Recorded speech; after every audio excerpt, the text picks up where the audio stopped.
Hello, everybody. Welcome to this Your Take special edition here on YouTube. Of course, we thank you all for joining us today on the streaming channels to talk about something that's really important, perhaps a question that you're asking right now. What about this BA2 variant we keep hearing about? Well, guess what? We have a doctor who you're familiar with because if you're a Fox 2 viewer, which most of you are, you know this face, Dr. Justin Skrinsky with Beaumont out in Royal Oak. And Doctor, it's good to see you. Thanks for joining us. I wanted to begin by asking you a little bit about this BA2 as we discuss it and take these viewer questions. What are your thoughts on BA2? Are you concerned right now about the spread here in the U.S. and here in Michigan?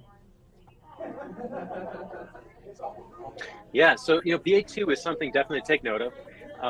Right now, I really don't think that we're in it for another surge necessarily. So if you look at the BA2 variant, it's a subtype of Omicron. It's very similar to the Omicron that surged here a couple months ago. So right now, by all the people that we've had infected with Omicron, plus the people that we've had vaccinated, there should be a lot of protection in the community right now. So we may be in it for an increase in cases, but right now, likely not another surge at least. We have a lot of questions coming in right now and want to get to those questions in a moment, but I had to ask you a little bit about what happens when we hear about numbers, because before when we talked about cases, when I should say COVID first came about, we used to really get an emotional charge about it because it meant hospitalizations, it meant a lot of times deaths. Now that we've had so much vaccination, when you hear about case numbers, should we be handling that different the way we think about them? Yes, I think that Omicron was really one of the turning points with that. So, with Delta, for instance, that was very aggressive, lots of mortality. We're more concerned about cases in that regard because, again, the mortality was much higher. With Delta, the mortality is much lower. And lots of people are having just very mild sort of upper respiratory symptoms. So cases, not so much. Hospitalizations were much more important, and obviously mortality is the most important.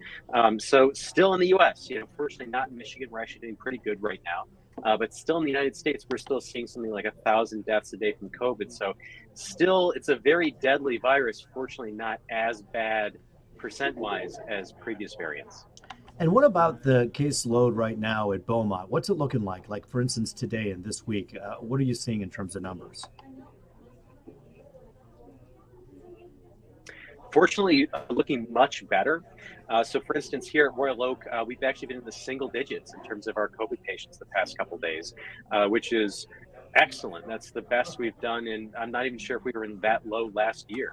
So that's certainly good news. It seems like this Omicron surge has certainly burned itself out. And again, if you look at how many people were affected by Omicron and also, fortunately, how many people have been vaccinated, there should be a lot of immunity out there right now, whether it's from a vaccine or from just having recovery.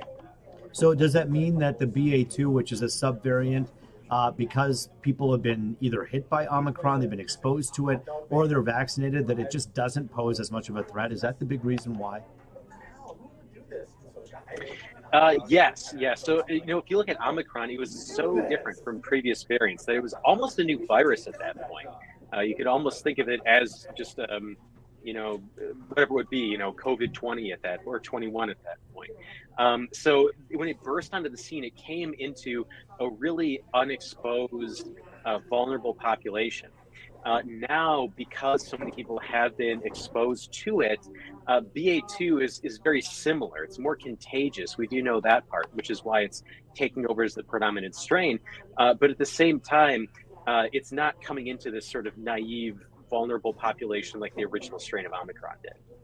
So basically, if people, for instance, have weddings and plans that they want to go to this May, for instance, I know you don't have a crystal ball, you can't predict things, but the way things are going right now, when you look at what's going on in Asia and Europe, and if it follows suit here, we shouldn't be as concerned as we had been in the past with some of these things. I think there's reason to be optimistic. The word that I use for people is just be safe. Especially if you or a loved one is in that vulnerable age group. So elderly, chronically ill, that's the time to really pay attention. But at the same time, I think there's a lot of cause for optimism. So, getting to your question, is it safe to go out there and have big group events, or to go to restaurants, go to bars, all that sort of thing? The things that we really miss, and have not been doing as much of. I think we can certainly proceed to doing those things with just COVID in mind. We're certainly not asking people to obsess about them, but just assess your own personal health, assess your own personal risk, assess your risk tolerance depending on where you're going, sort of the density of who's there and so forth. So I think now is probably a good idea to start planning those things again in a safe way. Right now, my personal opinion, this is just one man's opinion, but I think we're in for a good spring and summer. Beyond that, it's hard to predict. I'm not saying something bad's going to happen in the fall, but it's just very difficult to predict that far out. So at least for the interim, I think there's a lot of cause for optimism. Well, that's good news, especially from someone who we know has been really cautious and has erred on the side of caution, which has been great. Have a question for you from, let's see, we have a lot of them. Okay, so Warren Price is asking a question that I asked you yesterday on television. He's asking, why are they doing lockdowns in Europe and in Asia with all the information that we have about, Omicron, the fact that all these people have already been, hit with Omicron or vaccinated? Why are there still lockdowns going on? Yeah, and I think the differences between us and the European countries, the Asian countries, that points out a lot of very interesting things about how both sides handled the pandemic and sort of lessons to be learned from both.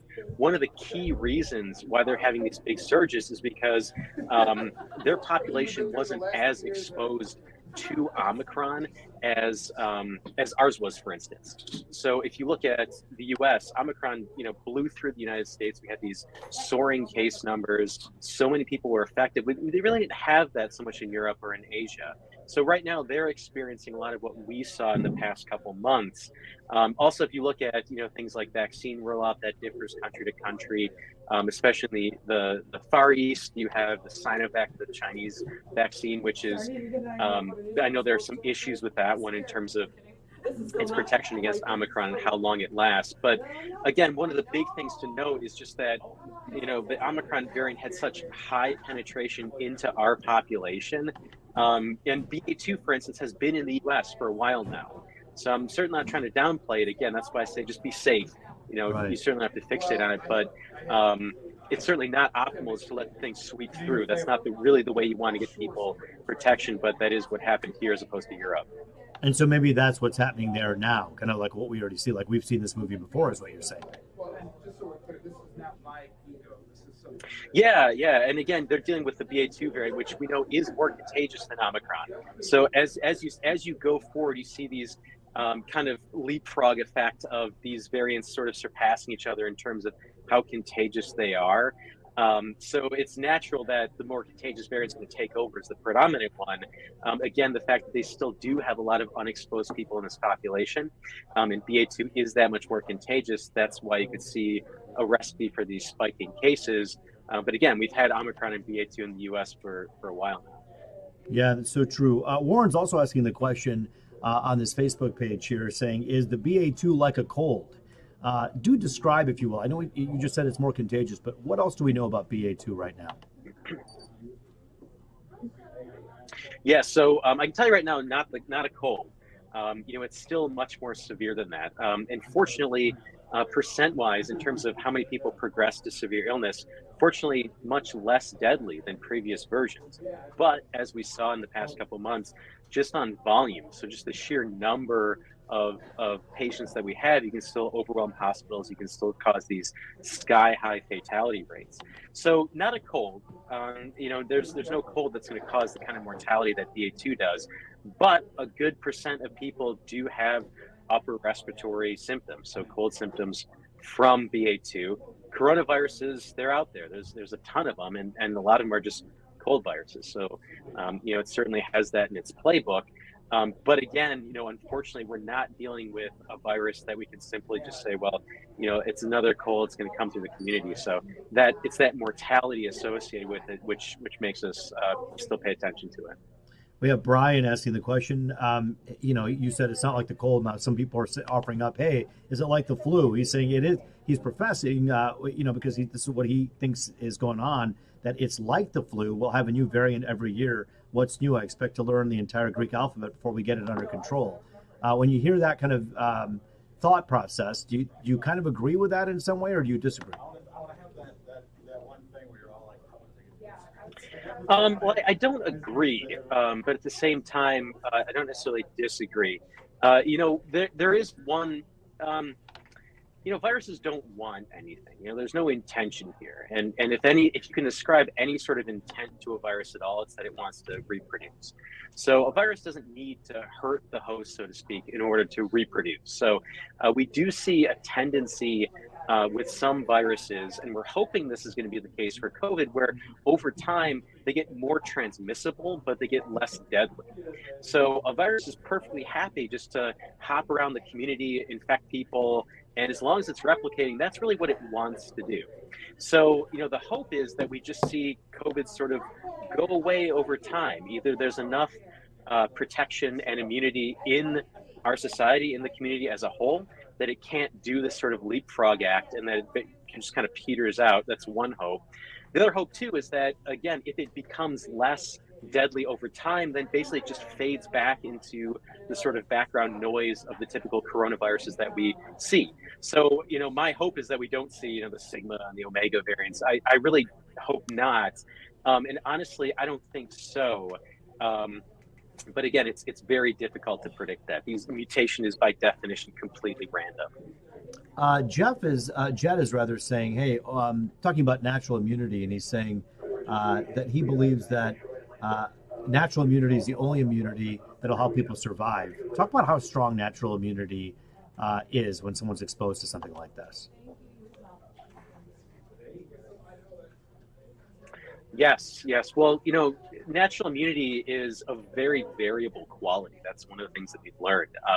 One of the problems with studying that is it's very difficult to set up a test which is going to accurately capture the effectiveness or the longevity of natural immunity. And that's part of the reason why it hasn't been as thoroughly studied. Essentially, what you have to do is you have to find people who have not been exposed to COVID, have no antibodies. You have to track them. You have to see when they were exposed. You have to then follow them, see if they develop antibodies. You have to see if they've been re-exposed and sort of what the percent reduction is. It's a very difficult study to do. And there have been some, again, very variable quality. So in terms of the percent protection that you get, the percent risk reduction that you get from natural immunity, it is lower than from vaccination as far as we can tell. In terms of the durability of that, it's certainly not better than vaccination, also as far as we can tell. One of the key issues there too is Omicron. So again, that's, everyone sounds like a broken record that Omicron changed everything, and it really did. Because again, the vaccine is not as good against Omicron because, you're so many steps removed from that original COVID strain that the vaccine was designed for. Now you're having all these people that are exposed to Omicron who have their immunity from that. That's so recent. That's in the past couple months. It's really difficult to say how long that's going to be or how durable that's going to be.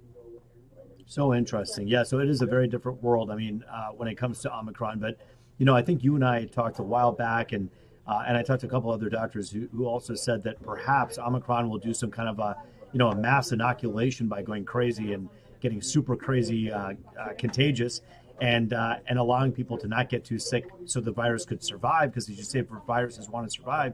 And then everybody has that, and hopefully you don't have another variant after that.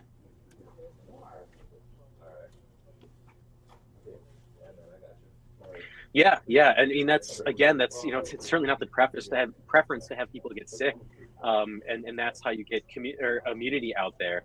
But that is to a degree what happened. So again, we did have a high death toll from Omicron. It's less deadly, but again, if you just blow the numbers out of proportion, even if percent-wise it's less deadly, you're still going to have a ton of people dying. If you look at it, there was 2,000 to 3,000 people dying a day from COVID during the height of this Omicron surge. Now it's still at 1,000.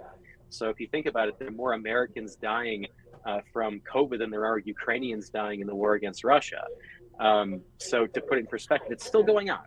And again, we're certainly not asking people to obsess about it, but to say that it's over or to say that Omicron is just a cold or just the flu is simply not accurate.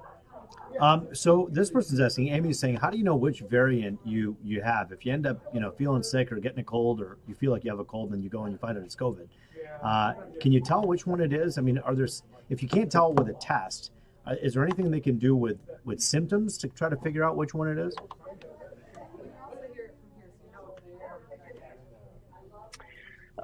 Right. So as you mentioned, very importantly, you cannot tell with just a typical COVID test. That's more of a specialty test.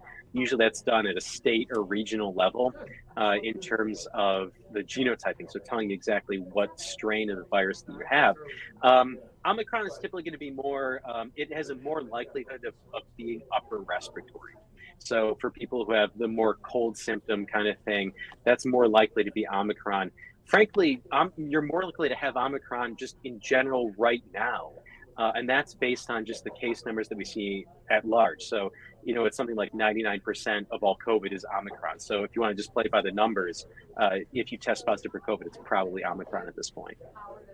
I know you kind of answered this question relative to what we saw in Europe and Asia and whether or not we're going to see something similar here.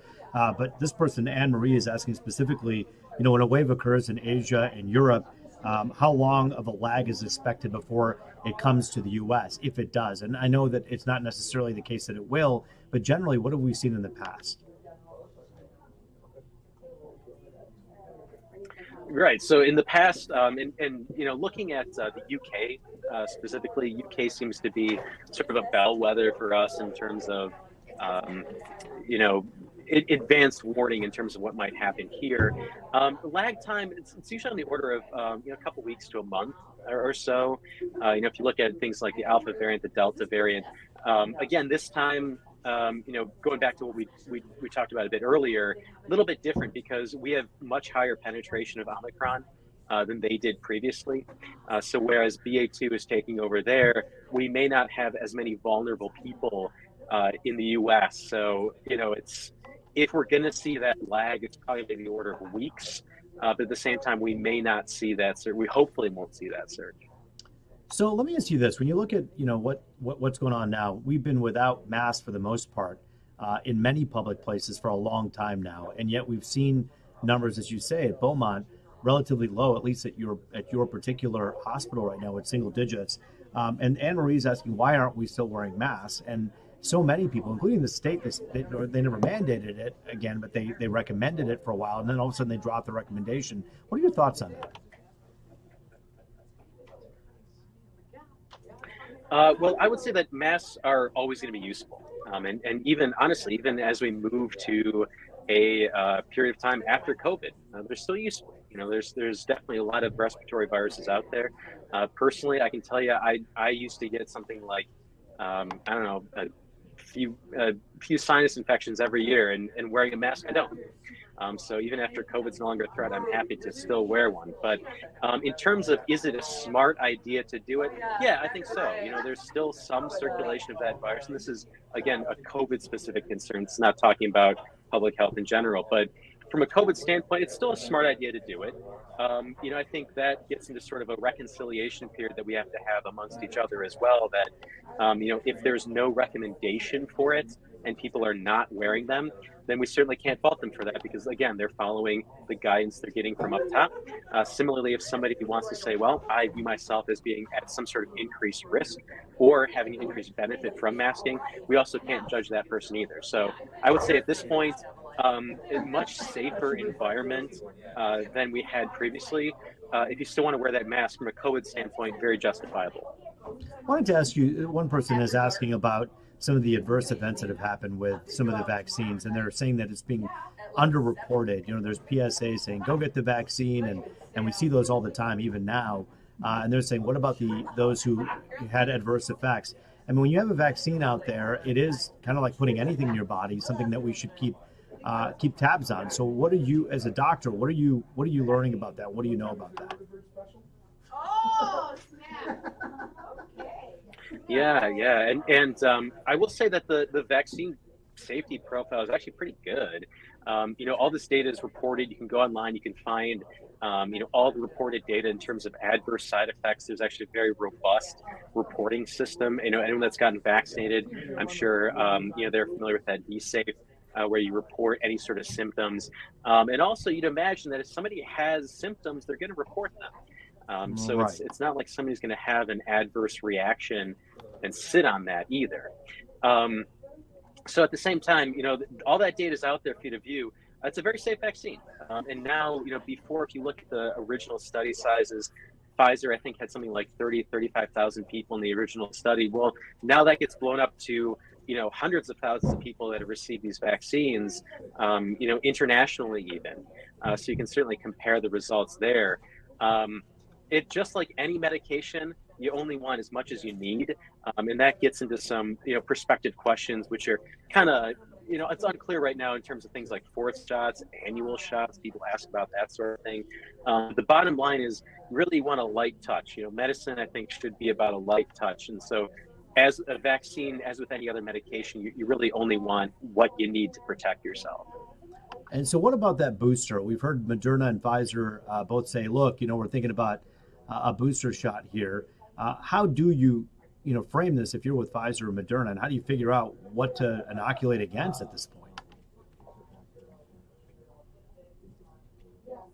Yeah, that's a huge question right now. So, for instance, they've already got, all their production spooled up and ready to go, pumping out fourth shots.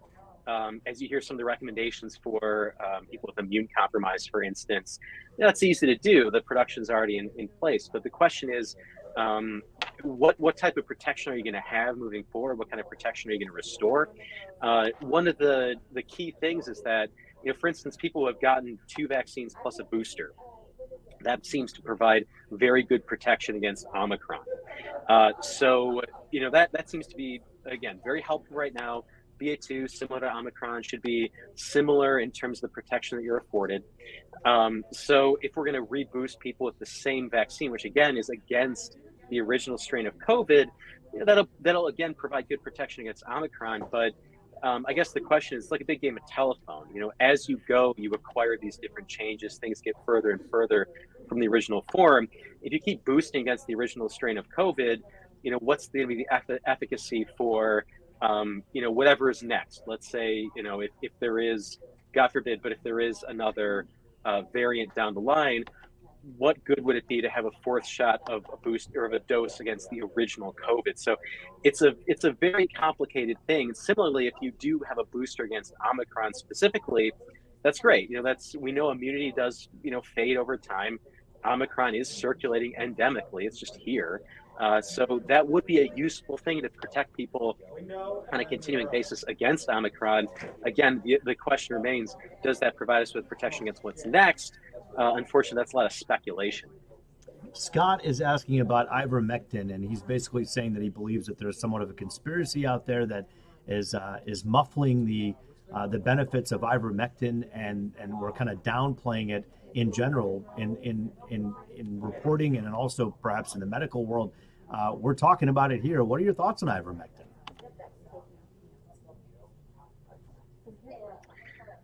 Well, the short answer is that it doesn't do anything for COVID. And if you want to look, there's actually studies showing that it doesn't do anything for COVID. If you look at, for instance, the in vitro studies, so that's where we take a look in the lab. If you use ivermectin, you can inhibit COVID replication in some of these studies. But the problem is, as with everything, you have to translate that into the real world. So first off, you can't achieve the concentrations of ivermectin that they use in the lab. That's toxic to a person. So in the doses that a human being can tolerate without killing them from ivermectin, it's not going to do anything for COVID. And also, what's the cash value of that? What's the end result? And when you actually do studies which ask, does ivermectin either early on, in terms of very early in the onset, prophylactic, used in treatment, does it do anything? The answer is no. No one's been able to provide or produce any sort of result showing that it's helpful in treating COVID. And also, I would say, too, that if you look at right now our COVID care, everyone talks about, oh, we're trying to force people to take these expensive medications and line the pockets of the drug companies. The mainstay of COVID treatment right now is a medication called dexamethasone. That's a steroid, which is older than dirt, and it's cheap, and that's the mainstay of our therapy. So it's any steroid. And those are very inexpensive. They've been around forever. No one's making a ton of money off of them. So it's not a conspiracy to pump people full of expensive medications like remdesivir and monoclonal antibodies. Again, the most effective medication we have on hand is amazingly cheap and very readily available. There's some people who are asking the question about saying, look, even when I got the vaccine, I got sick, and for a while there we were saying stay away from, it's almost like there was a Hunger Games thing going on where it was like stay away from people who aren't vaccinated. And I had to ask the question myself about that, because it seemed like everybody was capable of carrying COVID and everyone was capable of transmitting it.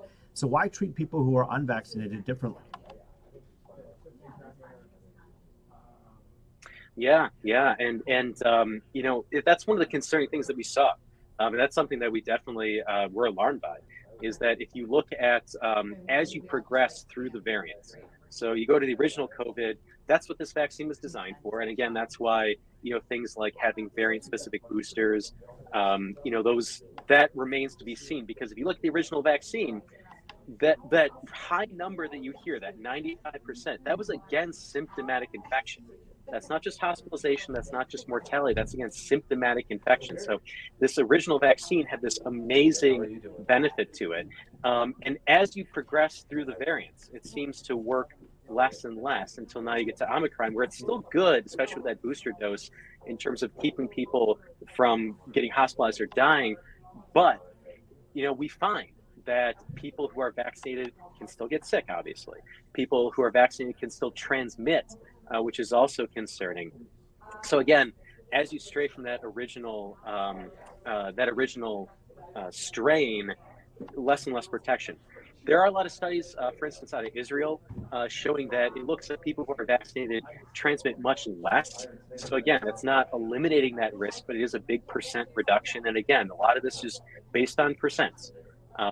So, the vaccine should still be good in terms of helping to prevent that transmission. It's not going to take care of it completely.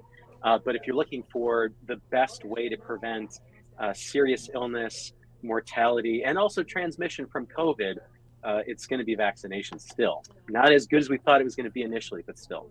Yeah, no, I hear you. I just think it is important, maybe through this experience that we all have been through, to learn a little bit about, hey, how to respect someone's boundaries. And, there seemed to have been like kind of a guilting feeling about, hey, if you're not getting vaccinated, you're part of the problem. Now, if somebody's wearing a mask and they're not vaccinated and they're not exposing, even with a mask, other people to a potential virus, they're doing their part, maybe keeping a distance. But the onus is on the person who wants to protect themselves to stay away from people if they feel unsafe, wouldn't you say? You just told me to right now. Yes. And I think that's an excellent point. It goes both ways. Because on the one hand, I think people should be free to live their lives. It's from the very beginning, I was saying that the best way to get people not to take a vaccine, for instance, is to try to make them take the vaccine.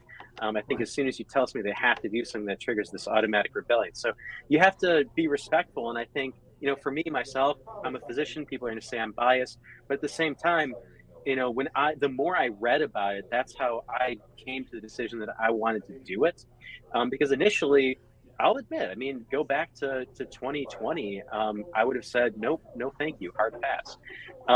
But at the same time, I would also say that as much as we have to be accommodating to people who say, well, I'm skeptical of the vaccine, or I'm skeptical of masking, whatever it might be, and we have to say that people need to go out and live their lives. We have a constitutional right to pursue happiness.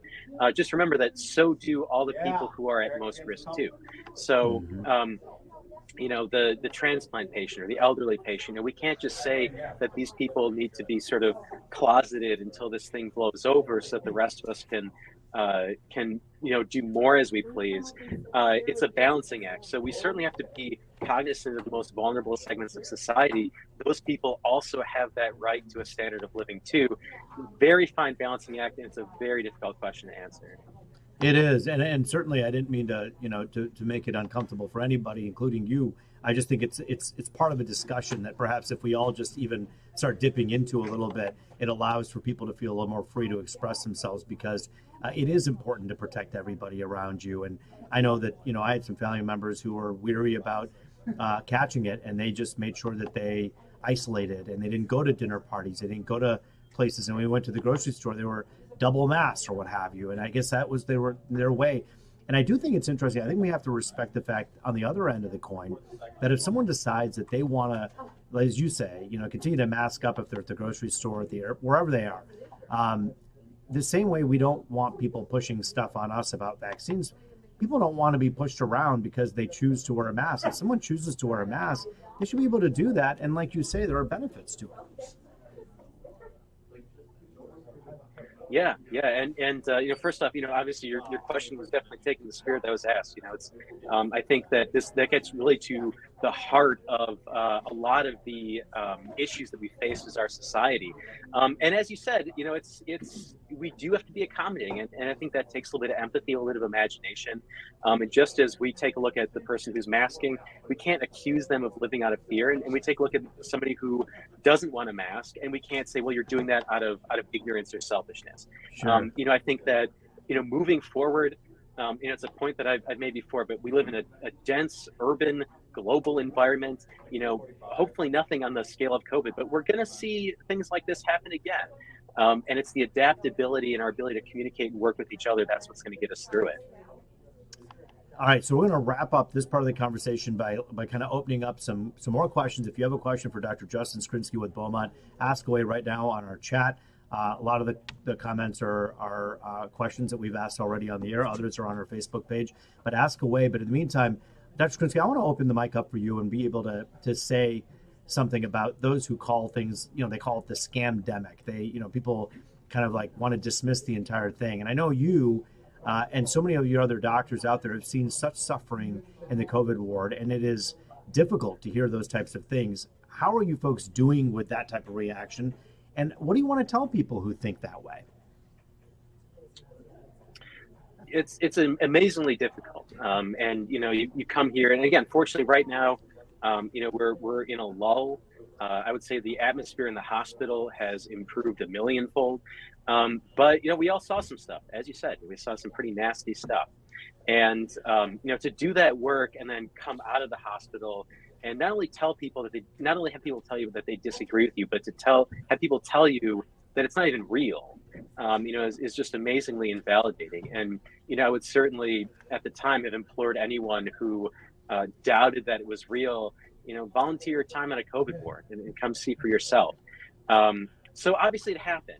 And I saw it with my own eyes, and I'm sure there's going to be people out there who are going to say, well, I don't believe you because, you work for the hospital. Of course, you're going to say that. So you can't really argue with those people because they're not going to believe whatever you say, not even sure why they would necessarily want to have that conversation. But at the same time, there's an amazing group of people. I've been fortunate to work with just this absolutely amazing group of people. The dedication, the perseverance, how strong all these people are to have done this work in whatever capacity they're able to contribute is just phenomenal. So I would say that we all grew, we all learned, we became stronger.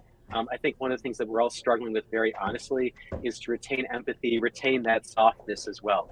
In terms of the healing art, which medicine really should be, after seeing everything and this sort of punishing reaction that you get in the public at large, it's difficult to retain that empathy, but that's something we're all really working to do. Well, and I think, on our end in the media, I think it's interesting that people want to just kind of pigeonhole us as well. How do you report and not report, rather, when you had numbers that you had 8,000 cases in the state of Michigan at one point, hospitals filled with hundreds and hundreds of patients some of them were young and healthy, and they were dying, and they were on ventilators. I mean, President Trump himself, if you're on one end of the political end or the other, he was the one who helped develop the vaccine with Operation Warp Speed at his administration. It was President Trump that ordered ventilators and asked for the act to be enacted that would allow ventilators to be made and PPE to be made so that doctors like you could have what you needed to deal with this pandemic. So for people to sit back on either end of the political spectrum and conveniently ignore that the president that they chose at that time and that they were happy about and supported no matter what he said. They just choose to ignore completely that he was the one who came up with the warp speed in the first place. Absolutely. And he was vaccinated too, so, but yeah, I mean, it's, we do owe a debt of gratitude to the media as well. And we thank you for, helping shed a light on this, and also for conversations like these. I know that we don't all see eye to eye, but, I think one of the biggest and most important things is just accurate information. So many times I've had so many conversations with patients and family members, and even some of the interviews addressing some of these things. There is a truth, there is a false, that has nothing to do with how you feel, with your political orientation. There is an objective reality, and for us on the ground, for the boots on the ground, so to speak, you have to live in reality. If you want to get good outcomes for your patients, it's not about what you believe, it's not about what you want to be true, it's about the reality of the situation. And unfortunately, as we saw, that was abandoned by a good segment of the population. And we also realized that there's a core group of people doing the work to keep things going in this society. And it's only because this core group of people is dedicated. I'm not just talking about medicine, I'm talking about all the different facets that really keep our society going. It's the fact that these people show up and do the work on a daily basis that allows us to have, some of the more frivolous conversations, as it were. Well, and you look at this is such a good point that you make, and thank you for making that point. But President Trump handed President Biden the baton when it came to fighting COVID, and both of those presidents are vaccinated. Both of them believe that vaccines work enough that one developed it and the other executed it and made sure that they were available to places like Beaumont and across the country. So this is something that we have to take the political charge out of it, look at objectively, and I'm glad that this conversation could open that up. I'll leave the final word with you, and just until for now, we'll leave it with you. BA2 and Omicron. Moving forward, if you're sick and tired of wearing masks and you don't want to wear a mask anymore, and you as a doctor would say, okay, fine, for the most part, you're not going to wear a mask, but where would you say you absolutely should? Or is that something that you think will slowly go away? And at what point will we be able to determine that? I don't think there's going to be necessarily a hard threshold where we're going to say, masks are done. I think that will probably fade with time, just as you'll see our case numbers hopefully just fade with time. Barring another surge, I think you will see COVID peter out. Again, we're very vigilant for that next variant should it arise. But as you mentioned, I think that we've got a lot of cause for optimism. I think people are just used to hearing doom and gloom anytime COVID is mentioned. But at this point, though, I think there really is a reason to be optimistic, especially about the spring, the summer. We know that we do better in the warmer months. And also to answer the other part of your question too, in terms of when you should be really concerned, when you should have increased vigilance, whenever there's anybody at higher risk. So for instance, in the hospital here, we mask up for all of our patients. We've got a lot of elderly, chronically ill, immune suppressed. Whenever those people are involved, masking is very essential. Even testing, that's very helpful too. And also, anytime you got a lot of people in an enclosed space, which is the place that everyone wants to go, it's things like bars, things like restaurants, theaters, concerts. Anytime you've got a lot of people together, especially if it's not open air, if there's not a lot of ventilation, that's when it's time to take a look and say, well, what are my risks? What is my risk tolerance? Who can I possibly transport this to? Am I vaccinated? Have I recovered from a COVID infection? All those questions, doesn't take long. Just do that inventory. And then again, just make a smart decision. Well, Dr. Justin Skrinsky, after a really, really long 2 years, even if we pray that this is not a short break, but a long one from some of the stress that you all felt with things busting at the seams with COVID, and you're right now enjoying a little bit of freedom where you're able to tend to other patients who have other issues as well. We thank you for your service. Thank you for your time. And of course, thank you for joining us here on Your Take on YouTube. We're going to continue to talk with you and continue to bring this conversation to light as often as we can. Well, it's my pleasure. And I always appreciate this forum to have these important conversations. Well, thank you, Dr. Skrinsky, for joining us. And that does it for this edition of Your Take here on YouTube. If you have a question, you can ask it right here on the stream. Or, of course, go to our website, fox2detroit.com. We'll be back with more, of course, every Friday. We're going to be doing a different subject. What do you want to hear about? What are you curious about? Which experts do you want to hear from? Let us know. We may just take on and tackle your topic with your questions